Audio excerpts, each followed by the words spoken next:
In the 14th century, a Muslim historian named Ibn Khaldun wrote about the ancient empires and how the first civilizations emerged along major rivers, the Hangho Valley in China, Indus River in Pakistan, and more famously the Nile River in Egypt.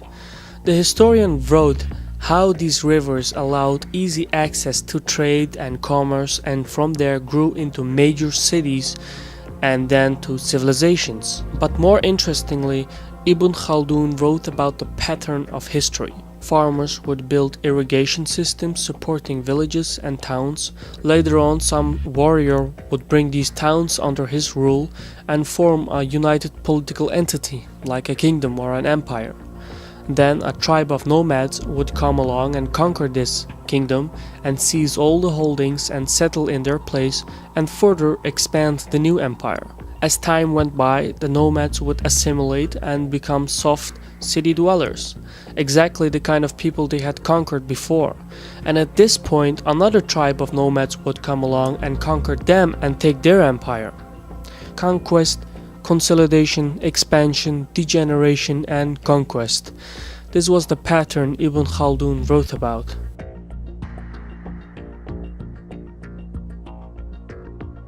The first civilization was the land between the rivers of Tigris and Euphrates, later known as Mesopotamia and Babylon. Less known are the Sumerians, who started it all. They united the cities near the river of Euphrates into a single network called Sumer. They invented writing, the wheel, the cart, etc. Later, the Akkadians, a mountainous people to the north, conquered Sumer, and their leader Sargon Akkad became the first conqueror known by name. At the time, this was the largest kingdom, and Sargon famously said, "Now any king who wants to call himself my equal, wherever I went, let him go." He basically said, "Let's see anyone conquer as much as I have." His kingdom was smaller than Serbia. Later, the Akkadians were conquered by another nomadic tribe, and the newcomers were then conquered by others, and so it went on. The Gutians, Hurrians, Amorites, they all conquered, settled, expanded a little, and then assimilated from warrior to city folk. But every conquest left something behind. The Amorites founded the city of Babylon, and from this city emerged the first Babylonian Empire. The Babylonians were pioneers in astronomy and mathematics. Then the Assyrian tribe to the north took it over and founded the Assyrian Empire. Their capital, Nineveh, is considered one of the greatest cities in antiquity. The Assyrians made a number of innovations and improvements. They erected the first library and used paved roads. They even came up with the first kind of imperial administration, in which subject nations and vassals reported to a central authority. But the Assyrian rulers also gained a reputation as merciless tyrants. Now, it's hard to say if they were really worse than the other rulers in their time, but one of their strategies to keep the realm stable was by moving whole populations to other places. After a while, the Assyrians lost their power to other tribes like the Sumerian descendants, Babylonians, Kashites.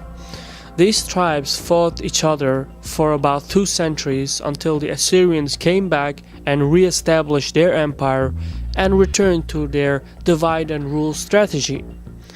Eventually, the Assyrians fell to one of their subject nations, the Chaldeans.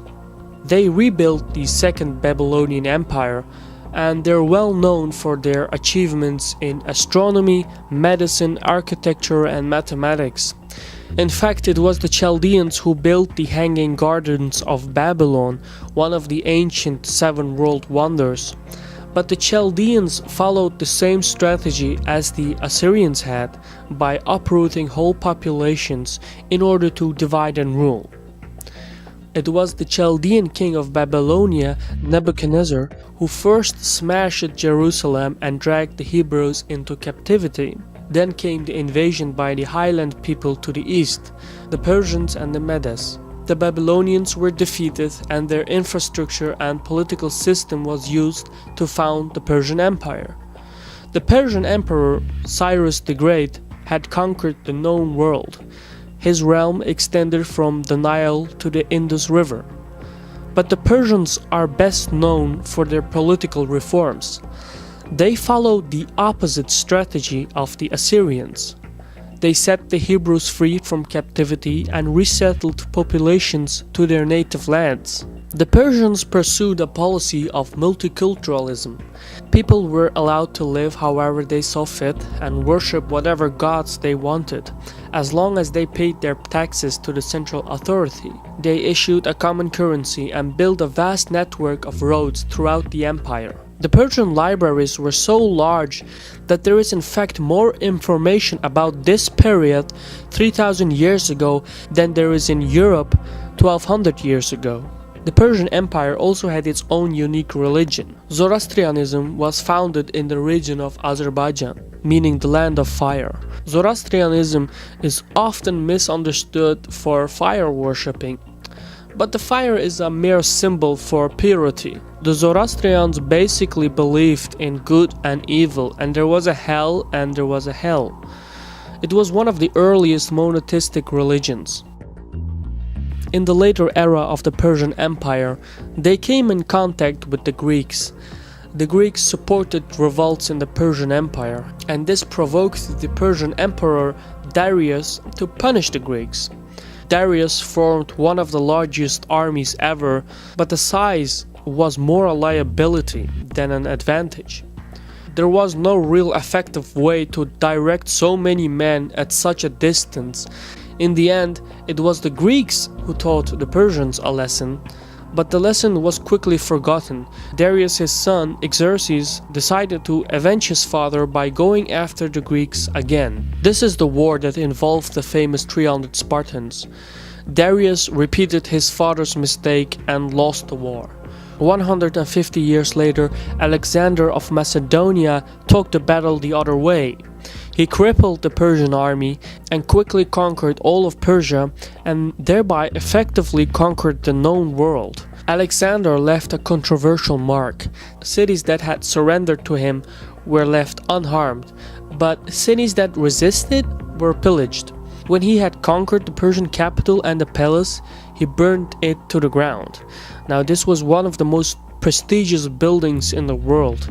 But on the other hand, he built the lighthouse of Alexandria, one of the ancient 7 world wonders. Alexander was planning to name Babylon his new capital, and he also planned to fuse the Greek and Persian cultures into one. He recommended his generals to take Persian wives, but he died before he could implement this policy. And upon his death, his generals asked him, "Who should succeed you?"